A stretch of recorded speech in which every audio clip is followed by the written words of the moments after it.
ഇനി നമ്മൾ നമ്മുടെ അതിഥികളിലേക്ക് പോവുകയാണ്. ഇന്ന് പ്രണയ ദിനമാണ്. ന്യൂസ് 3യിൽ നമുക്കൊപ്പം ഈ പ്രണയദിനത്തിൽ ചേരുന്നത് കൊല്ലം മൺട്രോത്തുരുത്ത് സ്വദേശികളായ ദമ്പതികളാണ് സുജിത്തും ലിജിയും. വളരെ ചുരുക്കി പരിചയപ്പെടുത്തിയാൽ പ്രണയിച്ച് വിവാഹം കഴിച്ച ഒരു വർഷം കഴിഞ്ഞപ്പോൾ വില്ലനായി ലിജിക്ക് ഒരു രോഗം പിടിപെടുന്നു. ജീവിതം ആകെ മാറി മറിയുകയാണ്. പൂർണ്ണമായും കിടപ്പായി പോയ ലിജി ഇന്ന് ജീവിതത്തിലേക്ക് മടങ്ങി വന്നുകൊണ്ടിരിക്കുകയാണ്. ആ തിരിച്ചുവരവിന് കാരണമായത് സുജിത്തിന്റെ സ്നേഹവും പരിപാലനവും മാത്രമാണെന്ന് നമുക്ക് പറയാം. എന്തായാലും രണ്ടുപേരെയും വലിയ സന്തോഷത്തോടെ സ്വാഗതം ചെയ്യുന്നു ലിജി ആൻഡ് സുജിത്.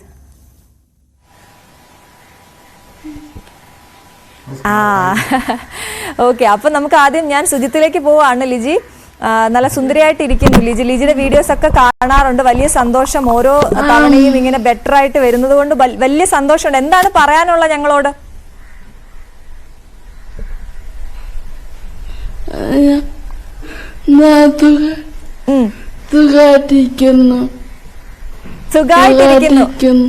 സുഖായിട്ടിരിക്കുന്നു. വാലന്റൈൻസ് ഡേ ആയിട്ട്, അതെ, വാലന്റൈൻസ് ഡേ ആയിട്ട് ഒരു ഹാപ്പി വാലന്റൈൻസ് ഡേ എല്ലാവർക്കും പറഞ്ഞാലോ? ഗിഫ്റ്റ് തന്നോ?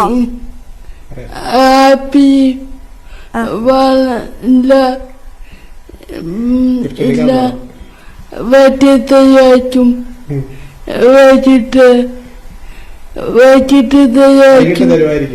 ഓ, വൈകിട്ട് തരുമായിരിക്കും.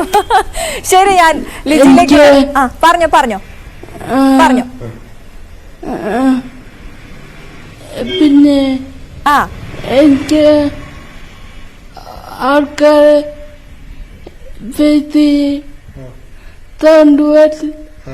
ഭയങ്കര സന്തോഷം വരുമ്പോ സൗണ്ട് കുറച്ച് ലേറ്റ് ആയിട്ടേ വരുള്ളൂ. ശരി, അപ്പൊ ഇപ്പൊ സന്തോഷാണോ?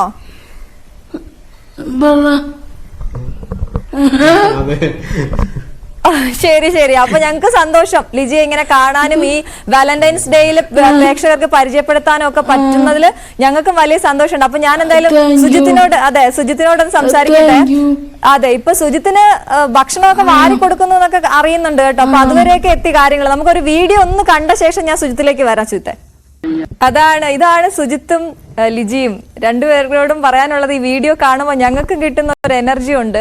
പ്രത്യേകിച്ച് ലിജി ബെറ്റർ ആവുന്നു. അതായത് കൈ വാരി കൊടുക്കുമ്പോൾ ഈ വിരൽ ഇത്രയും അനങ്ങുന്നുണ്ട് എന്നുള്ളത് കാണുമ്പോൾ ഭയങ്കര സന്തോഷം. അതിന്റെ കൂടെ നിങ്ങൾ സന്തോഷമായിട്ടാണ് ഇരിക്കുന്നത് എന്നുള്ളതിന്റെ അവസാനമാണ്. ചുമ്മാ അല്ല, അവർക്ക് വേണ്ടാത്തോണ്ടാണ് എനിക്ക് തന്നതെന്നൊക്കെയുള്ള നിങ്ങളുടെ തഗ്ഗും എല്ലാം നന്നാവുന്നുണ്ട്. സുജിത്തെ, എവിടെ എത്തി നിൽക്കുന്നു ലിജിയുടെ ട്രീറ്റ്മെന്റും കാര്യങ്ങളൊക്കെ? ഇപ്പൊ കോഴിക്കോടാണ് അതിന്റെ ഭാഗമായിട്ടുള്ളത്, പറയൂ. അതെ, കോഴിക്കോടാണ് ഇപ്പൊ ട്രീറ്റ്മെന്റ് ആയിട്ടുള്ളത്. ഇപ്പം എനിക്ക് ഹോസ്പിറ്റലിൽ നിന്ന് ഡിസ്ചാർജ് വരുന്ന സമയത്ത് ഫുള്ളി ബെഡിഡൺ ആയിരുന്നു. തീരെ കിടപ്പായിരുന്നു. കണ്ണ് മാത്രം തുറന്നു കിടക്കുന്ന ഒരു അവസ്ഥയിലായിരുന്നു. അപ്പൊ അതിൽ നിന്നൊരു വ്യത്യാസമായിട്ട് ഇപ്പൊ എണീറ്റ് ഒന്ന് നിൽക്കും. ഒരു രണ്ടുപേരും സപ്പോർട്ട് അപ്പുറം വാക്കറിലൂടെ ഒന്ന് ഒരു 5-6 സ്റ്റെപ്പൊക്കെ മൂവ് ചെയ്യുന്ന രീതിയിലേക്ക് ആയിട്ടുണ്ട് സ്വന്തമായിട്ട്. അവിടെ വരെ എത്തിയിട്ടുണ്ട് ഇപ്പം. പിന്നെ ഈ തമാശയും എല്ലാം ആണ് ജീവിതത്തിന് മുന്നോട്ട് നയിക്കുന്നത്. വളരെ ഹാപ്പി ആയിട്ട് മുന്നോട്ട് പോകുന്നു. ജീവിതത്തിലെ കുറവുകളും കാര്യങ്ങളൊന്നുമില്ല. എല്ലാം ഞങ്ങൾക്ക് ബോണസാണ് ലൈഫിൽ. എല്ലാം അത് മനസ്സിലുണ്ടായതുകൊണ്ട് ഒരുപാട് മുന്നോട്ട് പോയിക്കൊണ്ടിരിക്കുന്നു. ഒരുപാട് ബെറ്റർ ആയിരിക്കും ഇപ്പം സുജിത്തെ. സോഷ്യൽ മീഡിയയുടെ കുറ്റങ്ങളും കുറവുകളും അല്ലെങ്കിൽ അതിന്റെ ആപത്തും ഒക്കെ നമ്മൾ ചർച്ച ചെയ്യുമ്പോൾ സുജിത്തിന്റെ ലിജിയുടെ കാര്യത്തിൽ അതിന് വലിയ പ്രാധാന്യമുണ്ട്. ലിജി ജീവിതത്തിലേക്ക് തിരിച്ചു വരുന്നത് തന്നെ എനിക്ക് തോന്നുന്നു ഒരുപാട് പേര് അതിൽ കമന്റ് ചെയ്യുന്നു, അന്വേഷിക്കുന്നു. അപ്പൊ ലിജി ഇത് കാണുമ്പോൾ ലിജിക്ക് കൂടുതലായിട്ട് ആ ചികിത്സയ്ക്കപ്പുറം ഒരു സന്തോഷം, ഒരു സമാധാനം, ജീവിതത്തിലേക്കുള്ള തിരിച്ചുവരവൊക്കെ പെട്ടെന്നാവുന്നുണ്ടല്ലേ? തീർച്ചയായിട്ടും സോഷ്യൽ മീഡിയയിലേക്ക് വന്നതിന് ശേഷമാണ് ലിജി മെന്റലി ആക്റ്റീവ് ആയത്. പുറത്തുള്ള ഒരു അക്സെപ്റ്റൻസ് കിട്ടുന്നുണ്ടെന്ന് മനസ്സിലാവുമ്പോൾ ഇപ്പൊ അസുഖം വന്നു. നേരത്തെ ഉണ്ടായിരുന്ന ഒരാളിൽ നിന്ന് ടോട്ടലി ഡിഫറെന്റ് ആയിട്ട് ആളായിട്ട് മാറിയിട്ടുണ്ടായിരുന്നത്. ആദ്യത്തെ ഒരു ഫേസ് ഒക്കെ കാണുമ്പോൾ ടോട്ടലി മാറിയിട്ടുണ്ടായിരുന്ന ആള്. അപ്പൊ അതില് പുറത്തേക്കുള്ള ആൾക്കാരുടെ ഒരു രീതി എങ്ങനെയായിരിക്കും എന്നൊക്കെ ഒരു പേടി ഓട്ടോമാറ്റിക് ഇങ്ങനെ വരുമ്പോൾ എല്ലാവർക്കും ഉണ്ടാവും. ഞങ്ങൾ ഈ ഫേസ്ബുക്കിലും അല്ലെങ്കിൽ ഇങ്ങനെ സോഷ്യൽ മീഡിയയിലേക്ക് വരുന്നത് വളരെ യാദൃശ്യമായിട്ടാണ് സോഷ്യൽ മീഡിയയിലേക്ക് വരുന്നത്. പക്ഷെ അത് വന്നതിന് ശേഷമാണ് എനിക്ക് ഇപ്പോൾ ഉണ്ടാകുന്ന ഒരു 90% മുകളിലുള്ള മാറ്റങ്ങൾ. ആ ഒരു അക്സെപ്റ്റൻസ് പുറത്തുനിന്ന് കിട്ടുമ്പം ഓട്ടോമാറ്റിക് നമുക്ക് മുന്നോട്ട് പോകാൻ കഴിയും. നമുക്ക് ഒരുപാട് പാത ഇനി സഞ്ചരിക്കാനുണ്ട് എന്നൊരു തോന്നൽ ഇങ്ങനെ ലിജിക്ക് വന്നിട്ടുണ്ടായിരുന്നു. അത് ഞങ്ങൾക്ക് സോഷ്യൽ മീഡിയയിൽ ഒരു നല്ല വശമാണ് ഞങ്ങൾക്ക് കിട്ടിയത്. അത് നല്ല രീതിയിൽ ഞങ്ങൾ ഉപയോഗപ്പെടുത്തുകയും ചെയ്തു. ഇപ്പം നമ്മളായാലും ഫ്രണ്ട്സ് ആയാലും ഫാമിലി ആയാലും നമ്മളെ സ്നേഹിക്കുന്നവരായാലും കൊടുക്കുന്ന ഒരു സപ്പോർട്ട് ലിജിക്ക് അത് ഭയങ്കര പോസിറ്റീവായിട്ടൊരു എനർജിയാണ് കിട്ടിയത്. അതുകൊണ്ട് ഒരുപാട് ദൂരം ഇങ്ങനെ നല്ല രീതിയിൽ സഞ്ചരിക്കാൻ പറ്റുമെന്ന് അവൾക്ക് തന്നെ മനസ്സിലായി. പുറത്തുള്ളവർ നമ്മൾ ഇങ്ങനെയാണ് കാണുന്നതെന്ന് സ്നേഹത്തോടെ കാണുമെന്നുള്ളതൊക്കെ മനസ്സിലാകുമ്പോൾ നമുക്ക് മുന്നോട്ട് ജീവിക്കാനും നമുക്ക് തളർന്ന് കിടക്കുമ്പോൾ എണീറ്റ് ഓടാനും ഒക്കെ തോന്നല് അതിൽ നിന്ന് കിട്ടും. നെഗറ്റീവ് കമന്റ്സ് ഒന്നും ഇല്ലാത്ത ഒരു അക്കൗണ്ടാണ് നിങ്ങളുടേത്. എപ്പോൾ വായിച്ചാലും ലിജിയെ അന്വേഷിച്ചുകൊണ്ടിരിക്കുന്ന ഒരുപാട് പേര് പല സ്ഥലങ്ങളിൽ നിന്ന്, അതൊക്കെ നമുക്ക് കാണുമ്പോൾ വലിയ സന്തോഷം തോന്നുന്നുണ്ട്. ഒപ്പം ഒരുപാട് ഗിഫ്റ്റ് ഒക്കെ അയച്ചു കൊടുക്കുന്നുണ്ട് ലിജിക്ക്, അല്ലെ? അങ്ങനെയൊക്കെ ഉണ്ട്. അപ്പോൾ ഞാൻ ചോദിക്കുന്നത്, കുറെ ആളുകൾക്ക് ഇത് എന്താണ് ലിജിക്ക് സംഭവിച്ചത് എന്നുള്ളത് ഇപ്പോഴും അറിയില്ല. പക്ഷെ നിങ്ങളെ ഫോളോ ചെയ്യുന്നുണ്ട്, ബുദ്ധിമുട്ടുള്ള ആളാണെന്നൊക്കെ അറിയാം. എങ്കിലും പെട്ടെന്നൊന്ന് പറയുകയാണെങ്കിൽ 5 വർഷത്തെ പ്രണയത്തിന് ശേഷം നിങ്ങളുടെ കല്യാണം, അല്ലെ? 5 വർഷത്തോളം പ്രണയിച്ച് നടന്നു, അതിന് ശേഷമാണ് കല്യാണം കഴിഞ്ഞത്. അതിനുശേഷം എന്താ സംഭവിച്ചത് പെട്ടെന്നൊന്ന് ചുരുക്കി പറഞ്ഞാല്? അതെ, ഞങ്ങൾ 2013 പരിചയപ്പെടുന്നത്. 2020 കൊറോണയ്ക്ക് ശേഷമാണ് കല്യാണം കഴിക്കുന്നത്. കല്യാണം കഴിഞ്ഞ് 1 വർഷം കറക്റ്റ് വെഡിങ് ആനിവേഴ്സറി ആഘോഷിക്കാനായിട്ട് ഞങ്ങളൊരു യാത്ര ചെയ്താണ്. മൂന്നാർ വരെ പോയി. അതിനു മുമ്പ് ഒരു പനി ഉണ്ടായിരുന്നു. ആ പനി കഴിഞ്ഞിട്ട് പെട്ടെന്ന് വീട്ടിൽ വന്ന്, പനി കഴിഞ്ഞ ശേഷം ഞങ്ങൾ മൂന്നാർ പോയി തിരിച്ചു വന്നു. തിരിച്ചു വന്നതിന് ശേഷം പെട്ടെന്നൊരു പനി ഉണ്ടായി. ഛർദിലും തലവേദനയൊക്കെ ബുദ്ധിമുട്ടുകളുണ്ടായി. അപ്പം അങ്ങനെ അടുത്തുള്ള ഹോസ്പിറ്റലിൽ കാണിച്ചു. അപ്പം ഒരു ന്യൂറോ സംബന്ധമായിട്ടുള്ള പ്രശ്നമാണ് നമുക്ക് അന്നേരം മനസ്സിലായിരുന്നു. ഒരു ഹോസ്പിറ്റലിൽ 2 തവണ കയറി ഇറങ്ങിയപ്പോഴത്തേക്കും മാറാത്തതുകൊണ്ട് പെട്ടെന്ന് നമുക്ക് കണ്ണിന്റെ വലതുവശത്തൊക്കെ ഫുൾ കാഴ്ച പോകുന്നൊരു പ്രശ്നം പോലെയൊക്കെ ഉണ്ടായി. അങ്ങനെയാണ് നമ്മൾ തിരുവനന്തപുരം ശ്രീചിത്രയിലേക്ക് ചെല്ലുന്നത്. പിന്നെ അവിടെ ചെന്ന് ഏകദേശം കറക്റ്റ് 8 മാസത്തോളം ട്രീറ്റ്മെന്റിൽ തന്നെ ആയിരുന്നു. തലച്ചോറിനെ ബാധിക്കുന്ന ന്യൂറോമിലിയോഡോസ് എന്നൊരു പ്രശ്നമായിരുന്നു. ബാക്ടീരിയൽ ഇൻഫെക്ഷനാണ്. ബാക്ടീരിയൽ ഇൻഫെക്ഷൻ ആയതുകൊണ്ട് തന്നെ പെട്ടെന്ന് ട്രീറ്റ് ചെയ്ത് കുറയ്ക്കാനും പറ്റാത്തൊരവസ്ഥയായിരുന്നു. പിന്നെ അസുഖം കണ്ടുപിടിക്കാനായിട്ട് ഒരുപാട് താമസിച്ചു പോയി. അപ്പം നമ്മൾ ഒരുപാട് സ്ട്രഗിൾ ചെയ്തു ആ ഒരു കാര്യത്തിൽ. ഹോസ്പിറ്റലിൽ വരാത്തതിൽ ഒരുപാട് കാലം നമ്മളിങ്ങനെ ഒറ്റയ്ക്ക് ഇരിക്കുന്ന, അതിനുവേണ്ടി ഇങ്ങനെ എന്താ പറയുക, നമ്മളൊരു കാര്യത്തിന് വേണ്ടി ഒരുപാട് ആഗ്രഹിക്കുമ്പോൾ നമുക്കത് കിട്ടുമെന്നൊക്കെ പറയില്ല. അങ്ങനെ ഒരു തോട്ടുണ്ടല്ലോ, ആ ഒരു തോട്ട് എൻ്റെ ജീവിതത്തിൽ സംഭവിച്ചു എന്നുള്ളതാണ്. ഞാൻ ആരും വിശ്വാസം നഷ്ടപ്പെടുത്താതെ ഡോക്ടേഴ്സ് പറയുന്നത് പോലെ കേട്ട്, അവർ പറയുന്ന കാര്യങ്ങളൊക്കെ കേട്ടു. ഒരുപാട് വെയിറ്റ് ചെയ്തു. അപ്പോൾ ഇത് ഏകദേശം 9 മാസത്തോളം ഹോസ്പിറ്റലിൽ അഡ്മിറ്റ് ആയിരുന്നു. ICUവിൽ വെന്റിലേറ്ററിൽ ഒരു 5-6 മാസത്തോളം വെന്റിലേറ്ററിലായിരുന്നു. തീരെ റെസ്പോൺസ് ഇല്ലാത്തൊരു ടൈമിൽ ആണ്. പിന്നെ പെട്ടെന്നൊരു ദിവസം ഒരു ഇഞ്ചക്ഷനൊക്കെ സ്റ്റാർട്ട് ചെയ്തു. ആ തലച്ചോറിൽ ഇൻഫെക്ഷനും കാര്യങ്ങളൊക്കെ കുറഞ്ഞു. അങ്ങനെ പെട്ടെന്ന് ലൈഫിലേക്ക് തിരിച്ച് വന്നതാണ് ലിജി. നമുക്ക് പൂർണ്ണ ആരോഗ്യവതിയായിട്ടുള്ള ഒരാളെ വിവാഹം കഴിക്കുന്നു. ഏകദേശം അതെ, ഒരാളെ പൂർണ്ണ ആരോഗ്യവതിയായിട്ടുള്ള ഒരാളെ വിവാഹം കഴിക്കുന്നു. പെട്ടെന്ന് നമ്മൾ ഒട്ടും പ്രതീക്ഷിക്കാതെ ഇങ്ങനെ ഒരു അവസ്ഥയിലേക്ക് പോകുന്നു. അതിനെ എങ്ങനെയാ ഉൾക്കൊണ്ടെന്ന് എനിക്കിപ്പോഴും മനസ്സിലാവുന്നില്ല. അതെല്ലാം മനുഷ്യരെ പോലെ തന്നെ എനിക്കും ഇവള് പെട്ടെന്ന് അസുഖമാകുമ്പോഴും, ഞാനും സാധാരണ ഒരു നമ്മളെല്ലാവരെ പോലെ ഒരു മനുഷ്യജീവിയാണ്. അപ്പം സാധാരണ ഒരു ജീവിതം നയിച്ചുകൊണ്ടിരിക്കും. ഒരുപാട് പ്രശ്നങ്ങളും കാര്യങ്ങളും ഉണ്ട്. ലൈഫിൽ ഫോക്കസ് ചെയ്യാൻ പറ്റാത്തൊരു സിറ്റുവേഷനിലൂടെ കടന്നുകൊണ്ടിരിക്കുമ്പോഴാണ് ലിജിക്ക് അസുഖം ഇങ്ങനെ വരുന്നത്. പെട്ടെന്ന് ഞാൻ തളർന്നുപോയി. എന്നെ ചേർത്ത് നിർത്തി എൻ്റെ സുഹൃത്തുക്കളുണ്ട്, വീട്ടുകാരൻ, അമ്മ, അച്ഛനും, സുഹൃത്തുക്കള്, ബന്ധുക്കള്, നാട്ടുകാർ, അങ്ങനെ ഒരുപാട് പേരുണ്ടായിരുന്നു ആ ഒരു സാഹചര്യത്തിൽ എന്നെ കൂടെ ചേർത്ത് നിർത്താനായിട്ട്. പക്ഷെ എന്നാൽ പോലും ഞാൻ ഒറ്റപ്പെടുന്നൊരു അവസ്ഥ ഉണ്ടായിരുന്നു. എന്ന് വെച്ചാൽ മാനസികമായിട്ട് ഒറ്റപ്പെടുന്നു. നമ്മളെന്നും വൈകുന്നേരം വീട്ടിൽ ചെല്ലുമ്പോൾ നമ്മളെ കാത്ത് നമ്മുടെ വീട്ടിലൊരാളുണ്ടാവുമല്ലോ, നമ്മുടെ സങ്കടങ്ങളും സന്തോഷങ്ങളും ഷെയർ ചെയ്യാൻ പറ്റുന്ന ഒരാൾ, അവസാനം നമ്മൾ ഉറങ്ങുന്നതിന് മുന്നേ.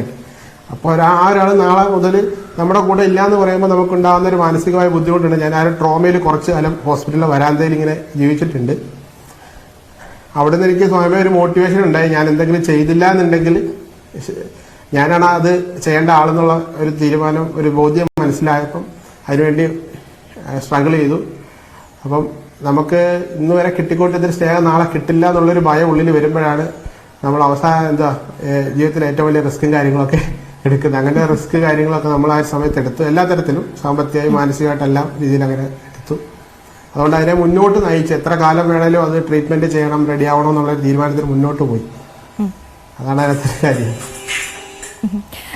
ഞാൻ ലിജിയോട് സംസാരിക്കും. ലിജി ഇങ്ങനെ ഭയങ്കര സ്നേഹമുള്ള ഒരാളിങ്ങനെ കൂടെ നിൽക്കുകയാണ്. ആ കൂടെ നിൽക്കുന്നതുകൊണ്ട് തന്നെയാണ് ഇത്ര എത്തിയതും ലിജി, അല്ലേ? ഇപ്പൊ എഴുന്നേറ്റിരിക്കുന്നു സുജിത്തിന്റെ കൂടെ, 2 സ്റ്റെപ്പൊക്കെ വെക്കാൻ തുടങ്ങി. ആ വീഡിയോ ഒക്കെ കണ്ടു. എന്താണ് സുജിത്തിനെ കുറിച്ച് പറയാനുള്ളത്? അവൻ ചെയ്യും. പിന്നെ ഞാൻ കാണുന്ന മാത്രം അവൻ കാണുള്ളൂ. അതെന്റെ അപ്പന്റെ നീ കാണുള്ളൂ. മനസ്സിൽ വിചാരിക്കുന്ന കാര്യങ്ങൾ അല്ല. ഇപ്രാവശ്യം മൂത്തപ്പന്റെ അടുത്ത് പോയപ്പോ ഈ മൂത്തപ്പനെ കണ്ടു. അതെ, ലിജിക്ക് പോകാൻ പറ്റുന്ന ഇടങ്ങളിലെ ഞാനും പോകാറുള്ളൂ എന്നാണ് ലിജി ഉദ്ദേശിച്ചത്. ലിജിക്ക് ഇപ്പൊ എവിടെയെങ്കിലും യാത്ര ചെയ്യുമ്പോൾ നമുക്ക് വീൽ ചെയർ ആക്സസിബിൾ ആയിട്ടുള്ള സ്ഥലങ്ങൾ ഉണ്ടാവില്ല. അപ്പൊ അതിന് എത്ര വലിയ സ്ഥലങ്ങളാണേലും ഞാനും അത് കൂടെ ഒഴിവാക്കും എന്നാണ് ലിജി ഉദ്ദേശിച്ചത്. ഓ, ലിജിക്ക് പോകാൻ പറ്റുന്നിടത്ത് മാത്രമേ സുജിത്ത് പോകുന്നുള്ളൂ. ആ, ഞാൻ ചോദിക്കട്ടെ ലിജി, ഇന്ന് നമ്മള് വാലന്റൈൻസ് ഡേ ആണല്ലോ, ഇന്നിപ്പോ അങ്ങോട്ട് ഗിഫ്റ്റും കൊടുക്കുന്നുണ്ടായിരിക്കുമല്ലോ. ഞാൻ ചോദിക്കുന്ന ലിജിക്ക് ഇനി ഏറ്റവും ആഗ്രഹമുള്ള 2 കാര്യങ്ങൾ പറയാമോ? ജീവിതത്തിൽ ഇനി ഏറ്റവും ആഗ്രഹമുള്ള 2 കാര്യങ്ങൾ പറഞ്ഞേ. 2 കാര്യങ്ങൾ. ഒന്ന്, എനിക്ക് 10 ലക്ഷം ഫോളോവേഴ്സാണ്. അത് കൊള്ളാം, 10 ലക്ഷം ഫോളോവേഴ്സ് വേണം. പിന്നെയോ ആവണം. ഒരു ബേബിയെ വേണം. അയ്യോട്ടാ, ബേബിയെ വേണം. 2 നടക്കും കേട്ടോ, 2 നടക്കും. നമ്മൾ ഇനിയും കാണുമ്പോ അങ്ങനെ ഒരു ഹാപ്പി ന്യൂസും കൊണ്ട് വരണം കേട്ടോ. വരുവോ സുജിത്തെ? ഡോക്ടേഴ്സ് എന്താ പറയുന്നത് സുജിത്തെ? ഉറപ്പായിട്ടും വരാവേ. ശരി, നന്നായിട്ട് ക്ലിയർ ആവുന്നുണ്ട് കേട്ടോ ഇപ്പൊ സംസാരിക്കുന്നത്. ലിജി, നിങ്ങളെ ഫോളോ ചെയ്യുന്ന ഒരാളെന്ന നിലയിൽ ഞാൻ പറയാണ്, നല്ല മാറ്റമുണ്ട്. സുജിത്തെ പറയൂ, ഡോക്ടേഴ്സ് എന്താണ് പറയുന്നത്? നമുക്ക് പൂർണ്ണമായിട്ട് ലിജിയെ പഴയ പോലെ ആക്കി എടുക്കാൻ പറ്റുമോ? ആക്കിയെടുക്കാൻ പറ്റും. ലിജി ഒരുപാട് നാൾ ഐസിയുയിൽ ഇങ്ങനെ സ്റ്റേ ചെയ്തുകൊണ്ട് ലിജിക്ക് മൈലോപ്പതി എന്ന് പറഞ്ഞൊരു കണ്ടീഷൻ ഉണ്ട്. അതായത് ഒരുപാട് കാലം ഐസിയുലൊക്കെ ഉണ്ടാകുമ്പോൾ നമ്മുടെ മസിൽ വേസ്റ്റേജ് അങ്ങനത്തെ പ്രശ്നങ്ങളൊക്കെ ഉണ്ടാകും. അങ്ങനെ എനിക്ക് നെയർ ഡാമേജ് ഒക്കെ ഉണ്ടായിരുന്നു. അപ്പൊ അത് ഈ പഴയ രീതിയിലാവണം. കുറെ അധിക നാളെ ഫിസിയോതെറാപ്പി ചെയ്യണം, കുറച്ചുകൂടെ ബെറ്റർ ആയിട്ടുള്ള രീതിയിൽ ഫിസിയോതെറാപ്പി ചെയ്യണം. അതാണ് ഡോക്ടേഴ്സ് പറയുന്നത്. ബാക്കി മെഡിസിനും കാര്യങ്ങളും ഇൻഫെക്ഷനും ഒക്കെ കാര്യങ്ങളെല്ലാം ഇപ്പൊ നിർത്തിയിട്ടുണ്ട്, കഴിഞ്ഞിട്ടുണ്ട്. അതെല്ലാം കൂടുതൽ ആക്റ്റീവ് ആവുക മെന്റലി. ആൻഡ് ഞാൻ ഹോസ്പിറ്റലിൽ ഇടയ്ക്ക് ചെക്കപ്പിന് പോകുന്ന സമയത്ത് എനിക്ക് ആദ്യം ഫോണൊക്കെ യൂസ് ചെയ്യുമ്പോൾ ഒരുപാട് പേര് പറയുമായിരുന്നു ഫോണൊന്നും അങ്ങനെ യൂസ് ചെയ്യരുന്നത്. പക്ഷെ ഡോക്ടേഴ്സ് നമ്മളോട് പറഞ്ഞത് ഇഷ്ടമുള്ള കാര്യങ്ങൾ, ഒരു മൈൻഡ് നല്ല രീതിയിലാവാൻ എന്താണ് ഇഷ്ടമുള്ള കാര്യങ്ങൾ അത് ചെയ്യിക്കാന്നുള്ളതാണ്. പുറത്തു പോകണമെങ്കിൽ പുറത്തു പോവാ, നമ്മളെ കൊണ്ട് പറ്റുന്ന രീതിയിൽ നമ്മൾ എല്ലാം ചെയ്യുന്നുണ്ട്. ഞങ്ങൾ ഒരുമിച്ച് ചെയ്യുന്നുണ്ട്. അങ്ങനെയാണ്, ചെയ്യുന്നുണ്ടെന്നല്ല, ഞങ്ങൾ ഒരുമിച്ച് എല്ലായിടത്തും പോകാറുണ്ട്, യാത്രകൾ പോകാറുണ്ട്, എല്ലാ കാര്യങ്ങളും ചെയ്യാറുണ്ട്. സോഷ്യൽ മീഡിയ എന്തോരം ആളുടെ ഇത് സ്വാധീനിക്കുന്നുണ്ടെന്നുള്ളതിനെ ആദ്യത്തെ ചോദ്യത്തിന്റെ ഉത്തരം കേട്ടായിരുന്നോ? എനിക്ക് അത്രയും ഫോളോവേഴ്സ് വേണമെന്നായിരുന്നു പറഞ്ഞത്. അത് കഴിഞ്ഞിട്ടാണ് വാവയുടെ കാര്യം പറഞ്ഞപ്പോ, അത് പറഞ്ഞപ്പോ കേട്ടപ്പോ ആദ്യത്തെ എന്തായാലും നടക്കുമെന്ന് ഞങ്ങൾക്ക് അറിയാം. നിങ്ങൾ അത്രയും പ്രിയപ്പെട്ടവരാണ് എല്ലാവർക്കും. രണ്ടാമത്തേത് ഓക്കെ ആണോ?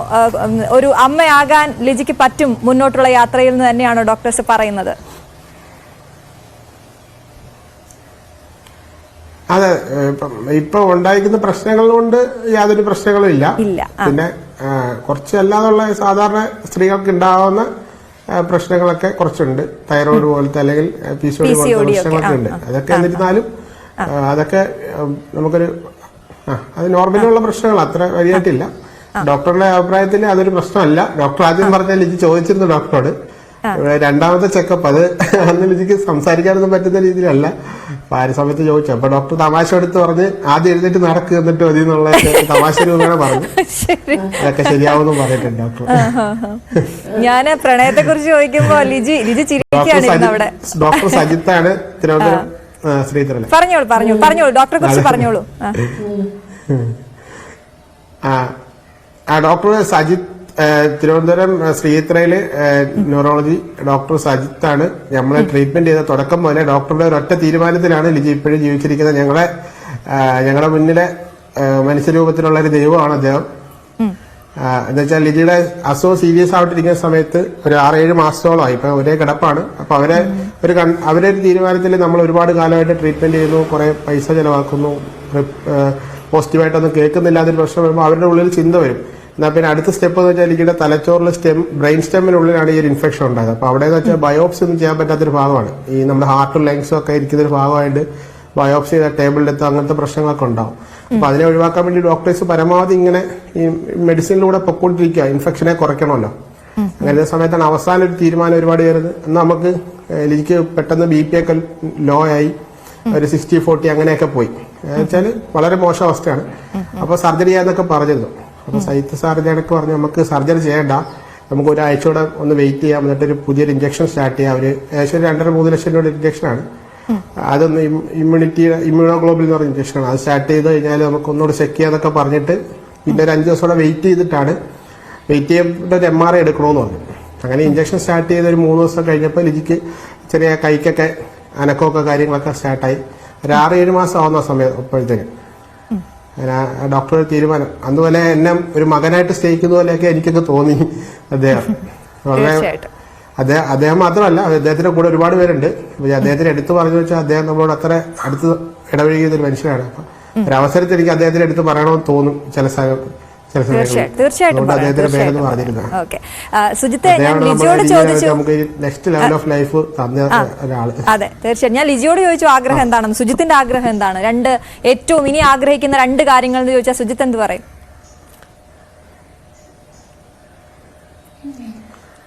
എനിക്ക് അങ്ങനെ ലിജി പറഞ്ഞ കണക്ക് ഒരു വൈകിട്ടൊരു ആഗ്രഹമില്ല. എന്റെ ആഗ്രഹം അവള് പറഞ്ഞ ആഗ്രഹം നടക്കണമെന്ന് തന്നെയാണ്. അവൾക്ക് സന്തോഷം എന്താണോ അത് നടക്കണം എന്നാണ് എന്റെ ഒരു ആഗ്രഹം. തീർച്ചയായിട്ടും. അപ്പൊ രണ്ടുപേരുടെ ആഗ്രഹം ഒന്ന് തന്നെയാണ്. അപ്പൊ അത് ഉടനെ നടക്കുകയും ചെയ്യും. നേരത്തെ സുജിത്ത് പറഞ്ഞതുപോലെ നമ്മൾ ഒരു കാര്യത്തിന് വേണ്ടി അങ്ങനെ അങ്ങ് ആഗ്രഹിക്കുവാണെങ്കിൽ അതെ, മനസ്സിലായി.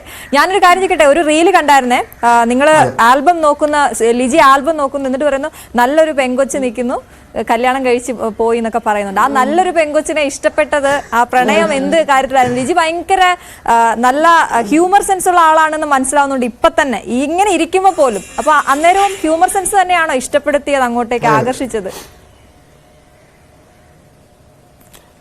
അതെ. ലിജി ഒരാളെ സ്നേഹിക്കാനായിട്ട് ഞാൻ പറയുകയാണെങ്കിൽ എല്ലാവർക്കും എല്ലാ രീതിയിലും ലവ് എക്സ്പ്രസ് ചെയ്യാനൊന്നും പറ്റില്ല.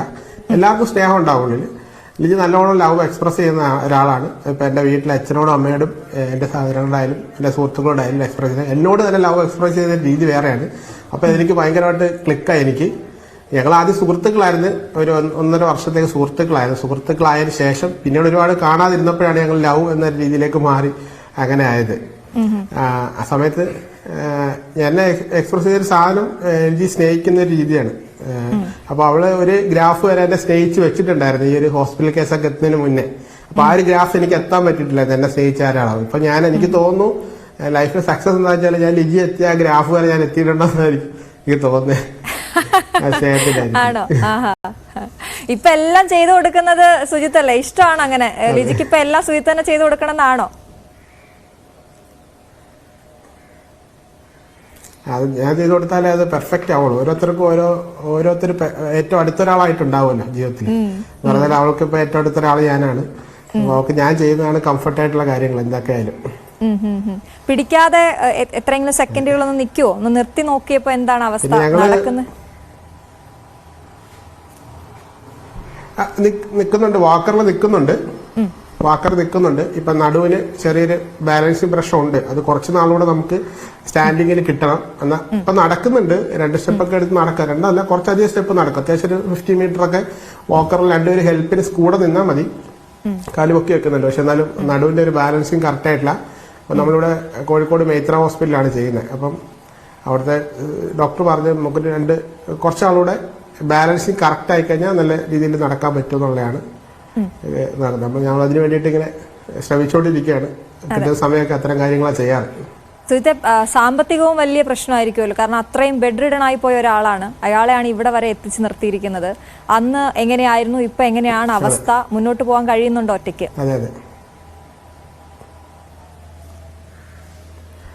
ഒറ്റയ്ക്ക് പോകാനായിട്ട് ചില സമയങ്ങളിൽ പാടാണ്. അപ്പൊ നമ്മള് ആ സമയത്തായിരുന്നെങ്കിൽ ഒരുപാട് സുഹൃത്തുക്കൾ ഹെൽപ്പ് ചെയ്തിട്ടുണ്ടായിരുന്നു. നമുക്ക് ഒറ്റയ്ക്ക് താങ്ങാൻ പറ്റുന്ന ഒരു അവസ്ഥയല്ലായിരുന്നു. പിന്നെ ശ്രീധര ഹോസ്പിറ്റലിൽ നമുക്ക് കുറച്ച് റീഫണ്ടും കാര്യങ്ങളൊക്കെ പൈസ തന്നിട്ടുണ്ടായിരുന്നു. അപ്പൊ അത് വെച്ചിട്ട് അന്നുണ്ടായ കുറച്ച് ഡെപ്റ്റൊക്കെ ഒന്ന് കുറച്ചുണ്ടായിരുന്നു. പിന്നെ കുറച്ച് ബാങ്ക് ലോൺസും കാര്യങ്ങളൊക്കെ വീണ്ടും റിന്യൂവൽ ചെയ്തെടുത്തു. അപ്പൊ അങ്ങനെ ആ ഒരു മൂവ്മെന്റിൽ ഇങ്ങനെ പോവുകയാണ്. പക്ഷേ നമുക്കിത് ചെയ്യാൻ പറ്റുന്നുണ്ട്. നമ്മുടെ കുറച്ചധികം കാലമായിട്ട് നമ്മൾ ഇത് ചെയ്യണം, കുറച്ച് എന്താ ഇച്ചിരിയോട് നല്ല രീതി അപ്ഡേറ്റ് ആയിട്ടുള്ള ഒരു ഫിസിയോതെറാപ്പി ചെയ്യണമെന്നുള്ള രീതി കുറച്ചാളായിട്ടുണ്ടായിരുന്നു. നമുക്ക് സമയം നേരത്തെ ലിജി പറഞ്ഞ പോലെ നമുക്ക് സമയം ഇങ്ങനെ കടന്നു പോകുന്നതോറും നമ്മൾ ജീവിച്ചാ പോണേ. നമുക്ക് നാളെ അത് ശരിയാവും, മറ്റന്നാൾ അത് റെഡിയാവും എന്നൊരു മുൻധാരണയിലല്ല പോണേ. ഇന്ന് എങ്ങനെ ജീവിക്കുന്നു, ഇന്ന് സന്തോഷത്തോടെ ജീവിച്ചു പോവുക. നാളത്തെക്കുറിച്ചുള്ള പ്രശ്നങ്ങളെ ഓർക്കുന്നില്ല. എന്നാൽ പോലും ഇതിന്റെ കൂടെ നമ്മൾ ലൈഫിലേക്ക് റിട്ടേൺ വരണം എന്നൊരു ചിന്ത ഉണ്ടായത് ഇതിങ്ങനെ കണ്ടിന്യൂ ചെയ്തുകൊണ്ട് പോവാം. അപ്പൊ ആ ഒരു രീതിയിലായതുകൊണ്ട് ഒരുപാട് ഹെൽപ്പും കാര്യങ്ങളൊക്കെ കിട്ടുമായിരുന്നു. അപ്പൊ അതൊക്കെ ഉണ്ടായതുകൊണ്ട് ഇതുവരെ ഇങ്ങനെ പോരുന്നു. പിന്നെ സോഷ്യൽ മീഡിയയിൽ ചെറിയൊരു റവന്യൂ ഉണ്ട്. ആ റവന്യൂ പൂർണ്ണമായിട്ട് ലിജിയുടെ ട്രീറ്റ്മെന്റിന് വേണ്ടിയിട്ട് ഉപയോഗിക്കുന്നുണ്ട്. ഒരുപാട് പേര് നമ്മുടെ വീഡിയോ ഷെയർ ചെയ്യപ്പെടുകയും അങ്ങനെയൊക്കെ നമ്മളെ സപ്പോർട്ട് ചെയ്തും സഹായിക്കുന്നുണ്ട് ഒരുപാട് പേര്. ലിജി ഇനി എങ്ങോട്ടാ പോവാൻ ആഗ്രഹം? യാത്ര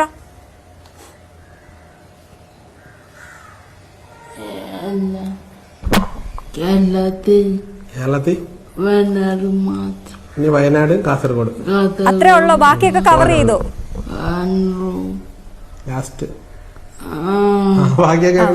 ബാക്കിയൊക്കെ ഞങ്ങൾ കവർ ചെയ്തു.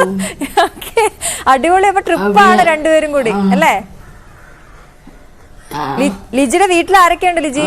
വേറെ ആരൊക്കെയാ? ട്രെയിനിൽ യാത്ര ചെയ്തു. എനിക്ക് അമ്മ, രണ്ടനിയത്തിമാര്. അച്ഛൻ മരണപ്പെട്ടു. അച്ഛൻ മരണപ്പെട്ടു. അച്ഛൻ മരിച്ചു. പിന്നെ രണ്ടനിയത്തിമാര്, അമ്മ അല്ലേ? അമ്മ അവരെയൊക്കെ കാണാൻ പോവാറുണ്ടോ? ഒരുപാട് പോയായിരുന്നു.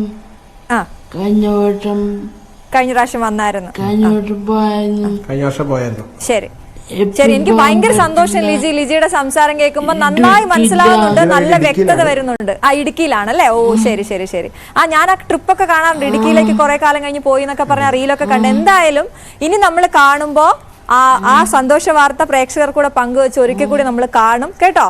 അപ്പൊ ഈ പ്രണയദിനത്തിൽ അങ്ങനെ ഒരു സന്തോഷത്തോടെ നമുക്ക് പിരിയാം. ഞങ്ങൾക്ക് അതിഥിയായി എത്തിയതിന് രണ്ടുപേർക്കും താങ്ക് യു സോ മച്ച്. രണ്ടുപേർക്കും happy Valentine's day. Okay, thank you. Happy Valentine's day. Thank you Sujith. Thank you. അങ്ങനെ സുജിത്തും ലിജിയുമാണ് നമുക്കൊപ്പം ഈ വാലന്റൈൻസ് ഡേയിൽ ചേർന്നത്. ഒരു അതിഥി കൂടി നമുക്കായി കാത്തിരിക്കുന്നുണ്ട്. വളരെ വേഗം മടങ്ങിയെത്താം ഒരു ചെറിയ ഇടവേളയ്ക്ക് ശേഷം.